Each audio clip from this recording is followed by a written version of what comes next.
Anda kembali bersama kami dalam Pro dan Kontra. Ini segmen terakhir, jadi langsung saja closing statement. Silakan ke Pak Nur Khairon dulu nih. Pertama, saya menyarankan pemerintah sekarang ini pertama-tama harus fokus dan memprioritaskan penegakan hukum yang baik dan benar sesuai dengan due process of law, penegakan hukum yang berintegritas, akuntabel dan transparan. Karena itulah salah satu agenda reformasi, bahkan agenda revolusi yang sejak tahun 45 sampai sekarang belum pernah dilakukan satu perubahan besar-besaran. Saya ingin katakan, Indonesia ini dalam konteks kebebasan berekspresi, berpendapat itu nomor 1 di negara ASEAN, tapi paling buncit paling belakang dalam konteks menegakkan hukum, rule of law. Bahkan negara Singapura yang nggak demokrasi saja, rule of law-nya itu jauh lebih baik daripada Indonesia. Malaysia yang kebebasan berekspresinya dibatasi, rule of law-nya jauh lebih baik. Jadi sekali lagi, rule of law itu sangat penting dalam konteks penguatan pemerintahan saat ini bahkan ke depan. Kalau ini nggak dibenahin, ya jalan apapun akan menghadapi kendala, tapi selain menghadapi kendala juga akan menghadapi problem yang besar gitu loh. Dan saya menduga jangan-jangan isu-isu populisme yang sering kali menabrak hukum di Indonesia itu justru bagian dari kebingungan pemerintahan itu sendiri, karena dia tidak bisa memperbaiki dirinya sendiri gitu loh, ke dalam gitu loh, sehingga dia ujung-ujungnya semua yang disalahkan di luar gitu loh. Karena di dalam dirinya nggak bener, sistemnya nggak bener. Gitu loh. Jadi kita, bukan sistem yang dibenerin gitu kan, tetapi melakukan jalan pintas. Ya.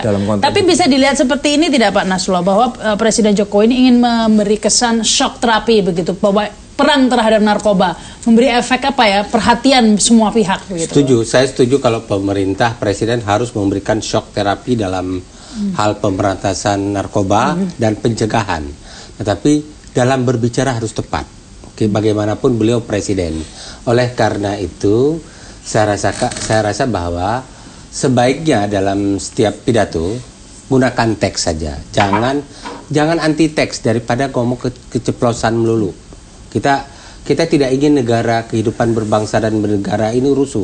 Ingat loh ya, negara ini bukan hanya milik presiden, bukan hanya milik seseorang di lingkungan presiden, milik saya juga, milik Rahmat juga. Semua kita ingin negara ini bagus ke depan, tidak ingin negara ini kacau karena tidak efektif dan efisiennya dalam memanage kenegaraan. Nah, oleh karena itu ke depan bicaralah hati-hati. Nah, kemudian yang paling penting adalah duduk bersama, undang semua aparat penegak hukum yang terlibat di dalam pencegahan dan pemberantasan narkoba, lihat titik-titik lemah mana yang harus dibenahi. Ya, petakan secara baik, mapping yang paling utama. Setelah kita mapping permasalahannya, baru kita bisa tahu, oh ini harus solusinya. Ini yang saya khawatirkan adalah mapping, pemetaannya saja gagal kita sekarang. Nah, setelah mapping benar, maka buatlah produk-produk hukum. Kalau perlu, dalam yang saya katakan tadi, dalam keadaan yang sangat genting dan mendesak, di sini inilah model terbitnya Perpu. Bukan Perpu sesuatu yang berbeda dengan keinginan pemerintah, ada undang-undang tabrak dengan Perpu, itu salah. Perpu kayak begitu, Perpu begini nih yang terkait dengan narkoba, bertentangan dengan Pancasila. Nah, kemudian kepentingan yang memaksa dan jelas, yang memaksa dan jelas. Nah, kemudian saya rasa yang paling penting tadi yang disampaikan oleh Pak Khairon, bahwa kita malu berapa tahun lagi bahwa di Indonesia ini hukum akan berada di garis depan, bukan lagi hukum digunakan sebagai alat. Nah, celakanya sekarang ini kan hukum masih digunakan sebagai alat pemukul, alat menghancurkan lawan politik, alat pencapaian ke depan. Ya, kita nggak tahu pencapaian ke depan itu apa gitu ya. Nah, saya rasa hukum sudah dimainkan ke arah sana. Saya nggak rela hukum dijadikan alat. Hukum harus tegaknya hukum untuk hukum, untuk keadilan dan kebenaran, bukan untuk kepentingan.